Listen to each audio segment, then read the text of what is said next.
So, the book Ready Player 2 came out just a few weeks ago, so I decided to rewatch Ready Player 1 and make a review on it. Now, I know I said I'd make this review last week, but there was power outages in my area, and I lost electricity and Wi-Fi for a little while, but the video's here now, and I'm super excited to talk about Steven Spielberg's Ready Player 1.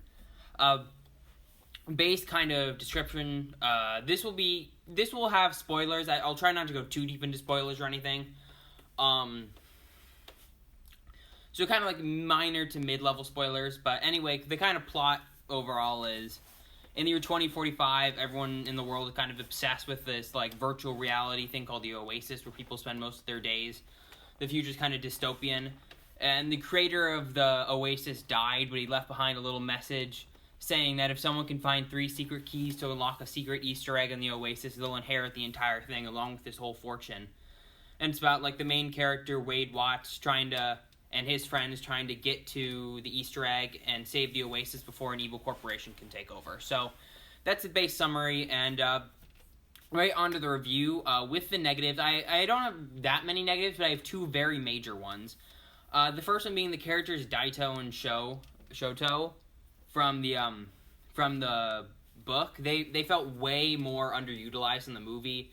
They had barely any lines, barely any development to the point where they were introduced in the real world. They had like a few scenes where you kind of said they were rivals, but like they never really had any real interactions with any of the other characters until near the end. And then also, something happened. Spoiler for the book here: the character Daito dies in the movie, or in the book, and it kind of adds a lot of stakes. But in the movie, they just kind of remove it. I'm not sure why. Maybe to make it a little more lighthearted, but it also kind of takes away from some of the stakes.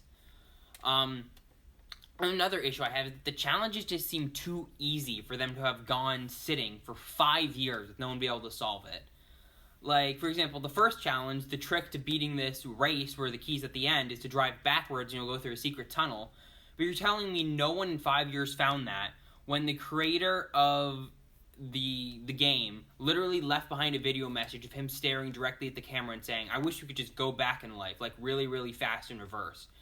I find it hard to believe that in 5 years no one interpreted that message of him literally saying, "drive backwards," and attributed it to the race.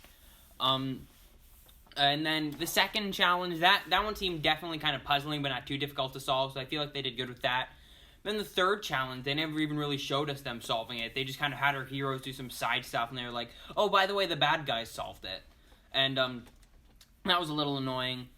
But overall, I have a lot of positives with this movie, too. Starting off with, they made a lot of changes from the book, and I just said some things before, like Daito and Sho, I didn't like very much. But other things I thought benefited the movie really well. It seemed to take a lighter tone than the book, which I liked. It made one change in making it that Wade wasn't a school kid anymore, which I think made him a little less relatable to like younger kids. But I like the new challenges. They seemed a lot more built for like a cinematic kind of experience. Because in the book, some of those challenges, they fit better as something you read than as something you'd like watch on the big screen. They're a lot less energetic. While the movie's challenges are a lot of fun, very action-packed and visually good-looking. So I really like that a lot, especially the Shining sequence. And then it takes place over a shorter period of time, which also works better for the movie. And they do make some pretty good changes that I do like. I thought all the actors did a pretty solid job. No, like, standouts here or there. But I thought Ty Sheridan did a pretty good job as Wade Watts. I think Steven Spielberg did a good job with the directing. I think he did a good job kind of portraying the whole dystopia of the future, where there's like, it's very misty in the air, there's like, it's kind of overcrowded, there's advertising everywhere. We can see a shred of modern life of our time and how we see as normal in there, but it feels like it's so overcrowded. I liked how they portrayed the real world, and the Oasis with like all its visual effects that all look really good. The movie is really visually good looking.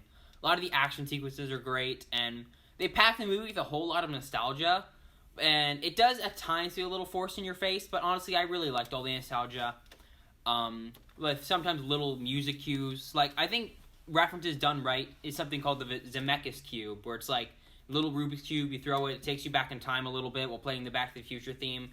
That seems like a solid reference that isn't too in your face and works well for the movie. And I also like things like the Iron Giant fighting in battle. Overall, it was a funny movie. A lot of lighthearted moments. It wasn't too dark, aside from like some moments like when his home was attacked and things like that. Another thing that's really good in this movie is the music, including Alan Silvestri's original score and a lot of the licensed music. Alan Silvestri's score definitely doesn't shine, especially compared to how a lot of the scenes have, a lot of the licensed music over it. But I think it definitely shines in a lot of moments, especially the scene where Parzival gets the first key. But then a lot of the licensed music, they use that, I think they used it really well. All the songs fit for where they're at. It never seems like they're using songs that are too insanely popular, except at a couple certain moments. And this movie definitely goes for a lot of nostalgia. It works for me in a few instances, but someone that's a little younger watching this movie, I don't think it really blinds me and it makes me like this movie a lot more. But overall, I think it's a really fun adaptation of the books. It definitely has some flaws, but it's a really entertaining movie. Great Spielberg content, and I enjoy watching it whenever I do, even if that isn't too frequently. So, I would give this movie an 8.5 out of 10. Spielberg really did a good job, even though there are some issues. But I hope you liked the video. Upcoming videos include my reviews of Soul, The Mandalorian Season 2, and a few other things. But until then, I hope you like this video, and I will see you later. Bye-bye.